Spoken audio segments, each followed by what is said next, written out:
좋은 아침입니다. 오늘도 이 민수기의 말씀을 통해서 이 시대 가운데 하나님께서 주시는 그 음성과 그 뜻이 무엇인지를 좀 발견하고 우리의 삶의 자리에서 어떻게 적용하며 살아갈 수 있을지를 깊이 묵상하는 이 아침 되시기를 소망합니다. 자, 오늘은 민수기 3장 5절부터 10절까지의 말씀인데요. 오늘 말씀의 주제는 레위인입니다. 앞서 어제 본문에서는 제사장들에 대한 이야기를 했잖아요. 오늘은 이 레위인들에 대한 말씀인데, 먼저 6절 말씀에 보시면 레위 지파는 나아가 제사장 아론 앞에 서서 그에게 시종하게 하라 라고 말씀합니다. 자, 여기서 앞에 선다라는 의미는 주인 바로 앞에서, 주인의 얼굴 앞에서 주인의 명령을 따르기 위해서 기다리고 있는 그 종의 모습과도 같습니다. 그리고 또 시종하게 하라라고 말씀하는데요. 이 시종한다라는 것은 봉사한다, 섬긴다, 또 수종을 든다 이런 의미를 가지고 있죠. 7절에서도 마찬가지입니다. 회막 앞에서 아론의 직무 온 회중의 직무를 위하여 회막에서 시무하되, 또 8절에서도 마찬가지로 이스라엘 자손의 직무를 위하여 성막에서 시무할지니, 자, 시무한다. 그리고 또 6절에서는 시종한다. 하나같이 다 종이 주인을 섬기는 것처럼, 또 그 당시의 개념으로 볼 때 아내가 남편을 섬기는 것과 같은 그런 의미로 해야 한다라고 말씀하고 있는 겁니다. 근데 이 말씀 우리가 오해하면 안 되는 게, 레위인들은 제사장의 종이라는 의미가 아닙니다. 종으로서 그냥 부려도 된다 이런 의미가 아니라 레위인들을 제사장의 협력자로 세우셨다라는 사실이에요. 그러니까 이 레위인은 제사장의 종이나 노예 같은 그런 존재가 아니라 협력자, 다른 말로 조력자죠. 실제로 나중에 이제 역대하 같은 그 성경에 보면 국가의 공식적인 제사를 드릴 때에 제사장이 부족해요. 그때에 이제 레위 사람들이 도와서 그 역할들을 할 때도 있는 것을 보게 됩니다. 물론 이제 기본적으로는 제사장과 레위인은 전혀 달라요. 그러니까 하는 일 자체가 완전히 구분되어 있습니다. 레위 지파 사람들은 어떻습니까? 하나님의 회막을 위해서 부름받았죠. 그러니까 지금으로 말하면 성전을 위해서 봉사하는 역할을 하는 거예요.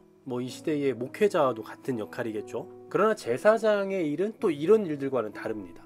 제사장은 이제 제사를 집전하고, 그리고 또 율법을 가르치는 역할 같은 그런 좀 더 중대한 일들을 좀 감당을 하죠. 이러한 일들을 감당함에 있어서 조력자가 필요한 건데, 바로 그 역할을 그 당시에 레위인들에게 하게 하셨다라는 사실이에요. 또 10절 말씀 보시면요, 너는 아론과 그의 아들들을 세워 제사장 직무를 행하게 하라. 외인이 가까이 하면 죽임을 당할 것이다 라고 말씀하죠. 자, 여기 이 외인이라는 그 단어 안에는 레위인들도 속해 있습니다. 그러니까 지금 너는 아론과 그의 아들들을 세워 제사장 직무를 감당한다 그러면서 외인을 언급하고 있다는 것은 제사장 이외에는 다 외인이 되는 거예요. 그러니까 레위인이라고 해도, 물론 이 제사장 그룹은 다 어디에서 나옵니까? 레위인 그룹에서 나오는 거잖아요. 그럼에도 불구하고 제사장 외에는 아무리 레위인이라 할지라도 성소에 드나들 수가 없는 거예요. 레위인이 하는 일은 성막의 기구들을 관리하는 일이잖아요. 그리고 제사를 담당하는 역할은 이제 또 제사장이 하는 겁니다. 각각의 역할이 완전히 다른 거예요. 성막의 기구들을 관리할 수 있고 성막에서 봉사하는 역할을 맡았다라고 해서 제사장들이 해도 되는 역할들을 해도 되지 않냐라고 하면 안 되는 거죠. 일종의 월권과도 같은 겁니다. 이제 이렇게 확실히 구분을 짓는 여러 가지 이유가 있겠습니다만, 우리가 그냥 한 가지를 좀 생각해 볼 수 있는 것은 각각 맡은 일을 다르게 주셨다라는 사실이에요. 여러분, 교회에서도 마찬가지 아닙니까? 우리가 이미 앞서서 고린도전서에도 살펴봤지만 바울이 그러잖아요. 나는 심었고 아볼로는 물을 주었다. 사람들이 바울파네 아볼로파네 하면서 나뉘어 있을 그때에 우리는 같은 것을 가지고 나아가지만 다만 역할에 있어서만 분담이 됐을 뿐이다, 이렇게 말하지 않습니까? 그래서 이 말씀 이후의 뒷부분에 가면은 우리는 동역자다, 하나님의 동역자다 이런 표현을 하잖아요. 마찬가지로 하나님의 동역자인 것은 동일하지만 그러나 맡은 역할들은 좀 각각 다르다라는 거. 그래서 그 맡겨진 역할 안에서만큼은 충성스럽게 감당해 나아가는 것이 바로 우리의 역할이다라는 사실이에요. 하나님께서 우리 각자에게 주신 역할들은 분명히 다릅니다.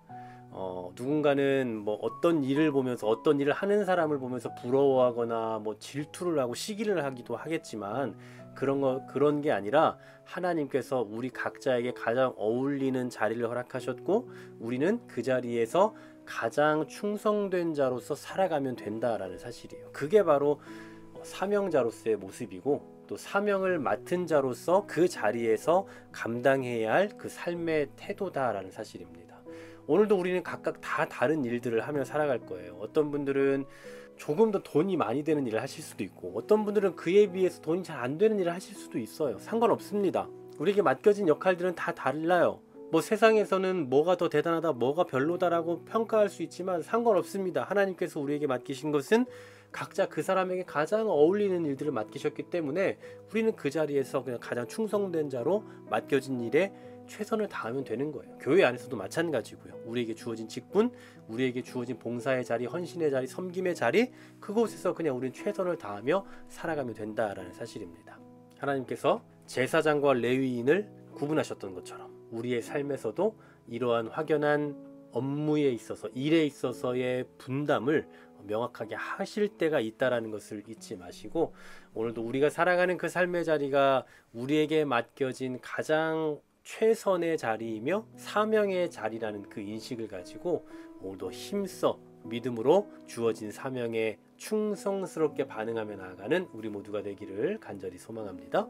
하나님 감사합니다. 오늘도 우리에게 살아갈 자리를 주셨고 그 영역을 주셨고 행할 수 있는 힘과 지혜와 능력을 주셔서 감사합니다. 오늘도 우리에게 맡겨진 그 자리가 가장 귀한 사명의 자리임을 잊지 않게 하여 주시고 오늘도 우리에게 맡겨진 그 자리, 그 업무 또한 그 직분, 그 자리에서 최선을 다하며 충성된 종으로서의 삶을 살아내게 하여 주시옵소서. 예수 그리스도의 이름으로 기도하옵나이다. 아멘.